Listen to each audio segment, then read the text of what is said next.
Mga kabunyog, mga kababayan, magandang araw po sa inyong lahat. Welcome po sa isa na namang episode ng ating Attorney Enzo Bunyo. Mga kabunyog, pag-usapan natin to. Tatlong topics tayo ngayon. Huwag kayong aalis. Pusin nyo to. Ang una, nagkakalaglagan na ba sa Kongreso? Kasi dumidistansya si Grace po eh. Sabi ni Grace po, hindi ako ano dyan sa BICAM na yan. Pakipaabot. Hindi ako. Wala akong masyadong naging papel dyan sa mga insertions na yan sa BICAM. Kung hindi siya, sino?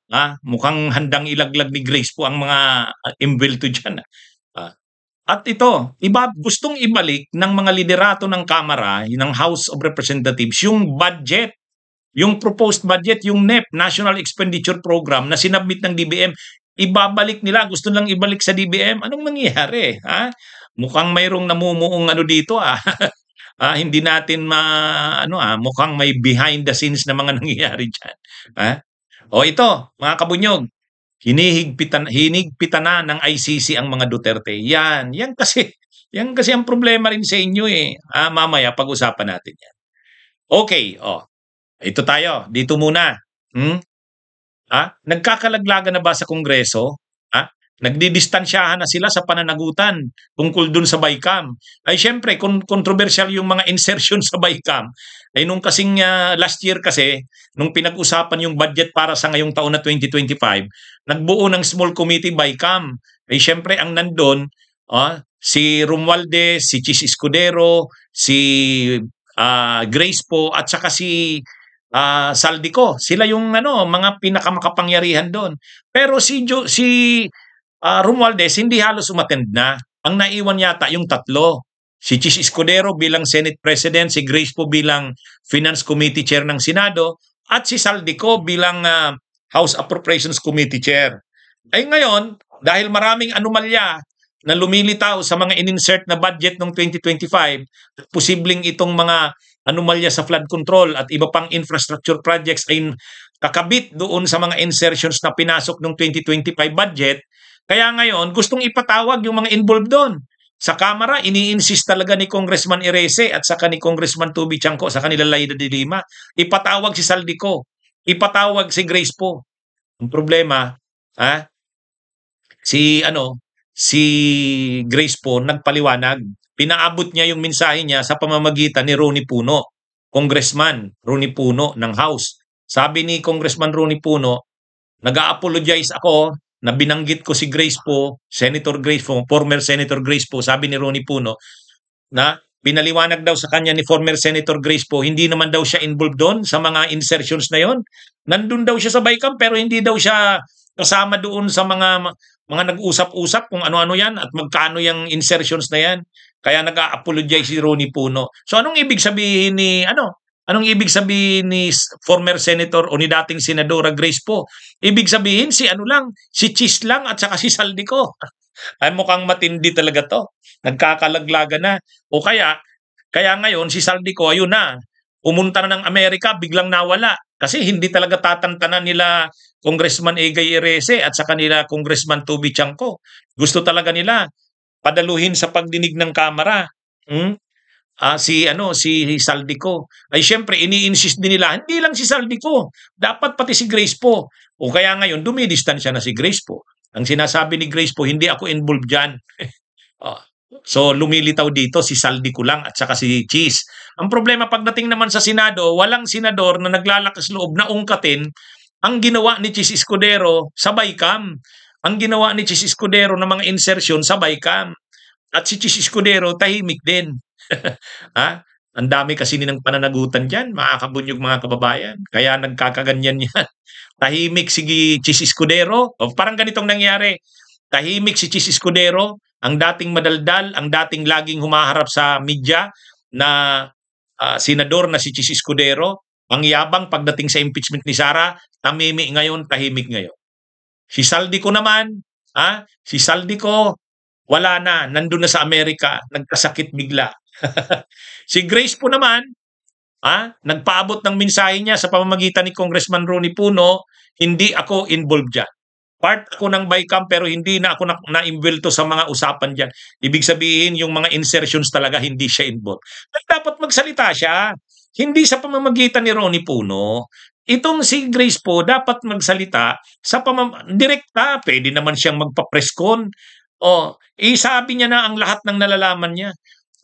Kung ano man yung ano niya, kung ano man saka pwede naman siyang umattend pa rin sa pwede naman umattend pa rin siya sa pagdinig ng kamera. Di doon niya sabihin lahat ng nalalaman niya.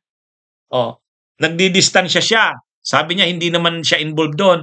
Ang ibig sabihin ni Grace po, pag natin doon sa mga pera ng usapan, yung insertions, hindi na talaga siya involved doon. Di sabihin niya yon under oath. Total, hindi na siya senadora, hindi na siya mai-invoke ang parliamentary immunity. Yung anumang sasabihin niya doon, under oath siya, pwedeng magamit laban sa kanya at pwede siyang makasuhan ng perjury. Maganda yun.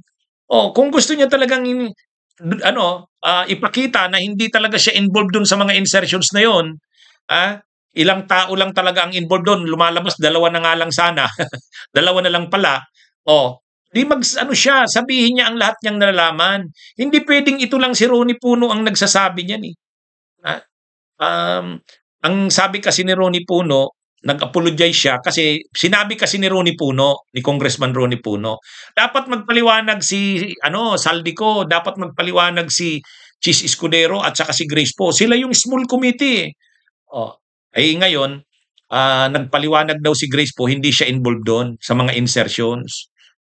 Kaya lang, dapat hindi si Ronnie Puno ang magpaliwanag. Dapat si Grace po mismo.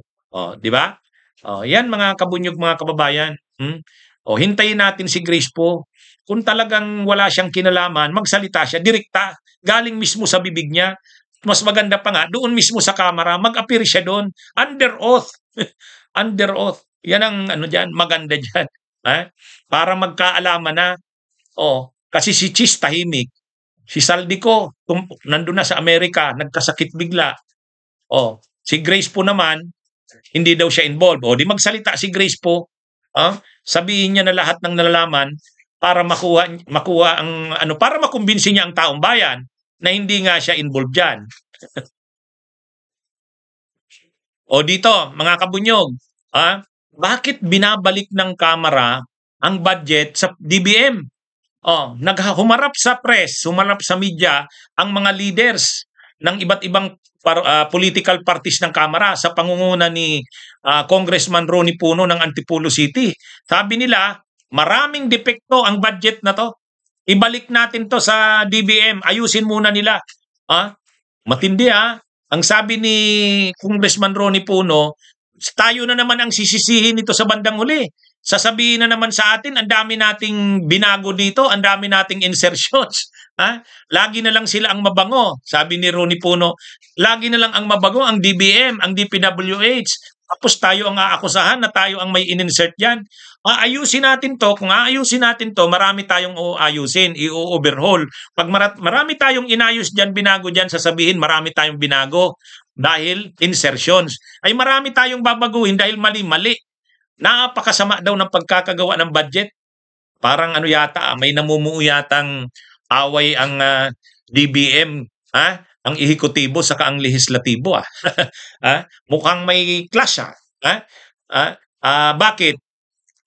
Kasi ako tingin ko dyan, mga kabunyog, mga kababayan, di ba mainit ang issue ng insertions? Mainit ang issue ng insertions ngayon ngayon, dahil mainit ang issue ng insertions, kung pwede nga lang, wag na daw galawin yung NEP. Wag na daw galawin yung NEP. Sabi nga ng gagalawin na naman yan ng mga kongresista. Gagalawin na naman yan mga senador. Tapos isisingit na naman nila yung kanilang mga insertions. Kaya dapat daw yung NEP, wag nang galawin. Yun ang sinasabi. Ang gusto namang palabasin ni Congressman Ronnie Puno, hindi namin pwedeng hindi galawin yung NEP na yan kasi maraming mali dyan. Maraming distrito dyan, mali-mali. Ibig sabihin, nakalagay dyan ang mga project sa mga distrito, mali naman. Ngayon, kung hindi yan kung aayusin namin yan, marami kaming babaguhin dyan. Pag marami kaming babaguhin dyan, sasabihin na naman kami, marami kaming binago dyan. Kaya ang problema, talagang grossly, anong tawag doon? Defective ang budget, maraming mali. Ngayon, para daw hindi sila masira, hindi sila masisi, ibalik na lang yan sa DBM, ayusin nyo muna sa kanyo ibalik. Pero kung kami ang mag-aayos niyan, wag nyo kaming pagsasabihan na marami kaming ginawa dyan na pagbabago. Kaya ang sabi ni Ronnie Puno, kasi ang nangyayari, kayo yung bida eh. Oh, yung DPWH daw sa DBM, parang ang ganda-ganda ng budget yung ginawa, walang mali.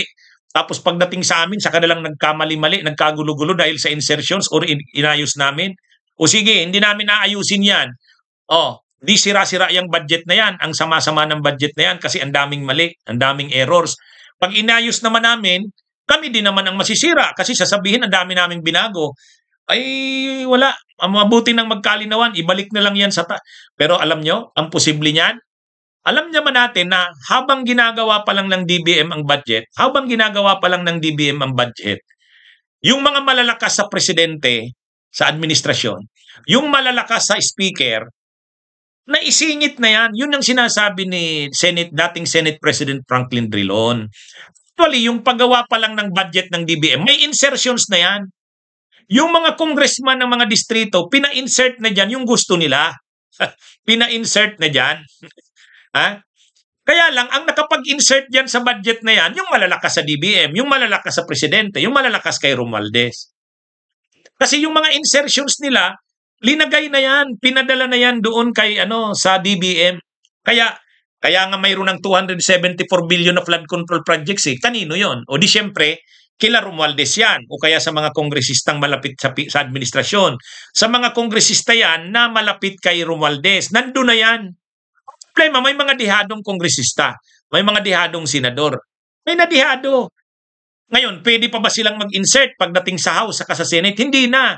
Kasi nga, bawal, parang sinasabi ng executive ng DBM, wag na kayong mag-insert dyan. Naiinis na kami sa insertions nyo.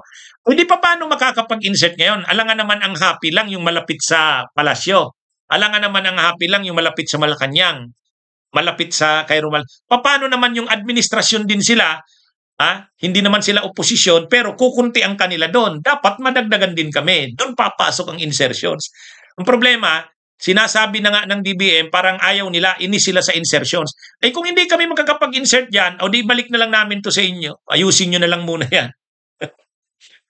Kaya matindi ang pera ang pinag-aawayan diyan, mga kabunyog, mga kabay. Nag-aaway sila sa budget, nagkakagulo sila. Nagkakagulo sila.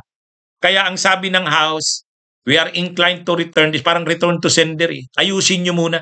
Pero ang ibig sabihin ng ayusin diyan, ayaw nyo na kami na gumawa pa diyan ng mga insertions. O yung sa amin, ilagay nyo na diyan. Ilagay nyo na diyan. Para hindi tayo, kung hindi namin yan, matatagalan yan. Actually, yan mga kabunyog ang malungkot. Talagang nag-aaway-away sila sa budget. Nag-aaway-away yan. Eh ngayon kasi, masyado nang istrikto sa budget dahil nga sa naging mga anomalya sa mga insertions. Ngayon, ginagamit naman yan ng DBM. Sinasabihan ang Kongreso at Senado, wag na kayong masyadong mag-insert yan. Ang problema naman ng mga senador at kongresista na kulang sa kanila doon or wala or kukunti sa kanila doon, gusto nila mag-insert. Hindi na sila pinapayagan ng DBM kasi sinasabihin ng naiinis kami sa insertions nyo. Ay ayaw nyo kami mag-insert, ibalik namin to sa inyo, i-insert nyo na dyan sa baguhin nyo yan. Ay mga kabunyog, mga kabayan, dyan ang masaklap yan. Anyway, last topic natin. Hinigpitan na ang mga Duterte. Ang pamilya Duterte, hinigpitan ng ICC. Bakit? Kasi ang ugali nila, ang gawi nila, pagkagaling sa loob, paglabas pa lang nila, nandun na yung mga vloggers nila, si Harry Roque nandun na, ilalive na nila kung anong sasabihin ni Sara Duterte, ni Pulong Duterte, ni Basti, ni Kitty, yung mga nakapasok, binobroadcast nila, sinasabi nila. Minsan may mga komentaryo sila negative sa ICC, negative sa nangyayari. Ayaw ng ICC noon. Kaya sabi ng ICC, pwede naman kayong bumisita, pero hindi na kayo pwedeng bawal na kayong maglalabas sa media, bawal na kayong maglalabas kahit sa social media kung anong pinag-usapan sa loob, kung anong nangyari sa loob, bawal na 'yon. Kung hindi pa rin kayo susunod diyan, hindi na kayo makakabisita uli. Ayan, matindi. Matindi. Binawalan ang mga Duterte, pinagbawalan. Ayan, nangyari na yan. Nangyari na yan kay kay Hanilet. Oh, 'di ba si Hanilet pagpasok, pagbisita doon, o kaya kausap si Duterte, marami siyang sinasabing kung ano-ano. Pagpunta doon ni Hanilet, sinabihan na ng ICC, suspendido ka. Hindi ka na allowed na pumasok dito. Ano ka muna, disiplinado ka. Si Hanilet yon. Kaya hindi na nakabisita si Hanilet. Kahit nandun siya sa Dahig, sa The Netherlands, hindi na siya nakakabisita. Naiwan na lang siya, taong bahay. Ang nakapasok na lang yung mga anak ni Zimmerman, si Pulong, si Basti, si Sara, at saka yung anak ni Hanilet sa ni Digong, si Kitty. Pero si Hanilet hindi na. Ay kasi ayaw ng ICC na pupunta ka doon, dadalaw ka, binibigyan kayo ng ganong pribilehiyo, tapos pagdating sa labas kung ano-anong sinasabi nyo. O ngayon, inistriktuhan na rin sila Sara noon. Pwede kayong pumasok, pwede kayong dumalaw, pero huwag kayong magsasalita ng kung ano-ano paglabas nyo. O nga naman, alam nyo, ang mga DDS kasi, tolerant na nga sa kanilang masyado ang bansang The Netherlands. Halos ginagawa na nila, tawag na nga nila doon, Duterte Street daw eh. Ang baho na nga daw doon. Kasi syempre kung wala namang maayos na palikuran, CR, ihi sila doon kung saan-saan. Ang dumi-dumi na. Pero pinaano pa rin sila, pinapayagan. Tapos yung pagbisita naman. Pagbisita, paglabas nila, pa-interview sila. Okay, kung magpapa-interview ka, magla-live ka sa social media, wag mo nang siraan ang ICC. Wag mo na, binibigyan ka na nga ng favor, halos araw-araw, every other day nga, nakakapasok pa sila. Siguro napapagod na rin yung gwardiya doon, yung mga staff doon. Pero pinagbibigyan sila, every other day, nakakapasok sila. Halos sa isang buwan siguro, hindi naman nawawala ng bisita si Duterte. Mga anak niya, balik-balik doon. Marami namang pera sila. Kaya lang, ang problema, paglabas nila, kung ano-ano sigurong negative na sinasabi nila sa ICC o mga komentaryo nila sa ICC, di syempre hindi rin nagustuhan ng ICC ito. Kaya ang sabi ng ICC, ang rules ngayon ng ICC, hindi na sila pwedeng magpa-interview. Hindi na sila pwedeng magsalita tungkol sa kung anong nangyari sa loob, kung anong sitwasyon ni Duterte doon, kung anong napag-usapan. Wala na, yun na lang yun, kanila na lang yun. Hindi pwede yun. Ayan. Dati sana ang luwag na sa inyo ng ICC, ang daming pabor na binibigay, inaabuso naman nila. Yan naman yung problema. Pag hindi pa nila sinunod yan, baka matulad sila kay Hanilet, hindi na sila makadalaw, mga abogado na lang. Ay lalong mas malaking problema yan. Anyway, mga kabunyog, mga kababayan, magandang araw sa inyong lahat. Ito po, ito ang ating Attorney Enzo Bunyog.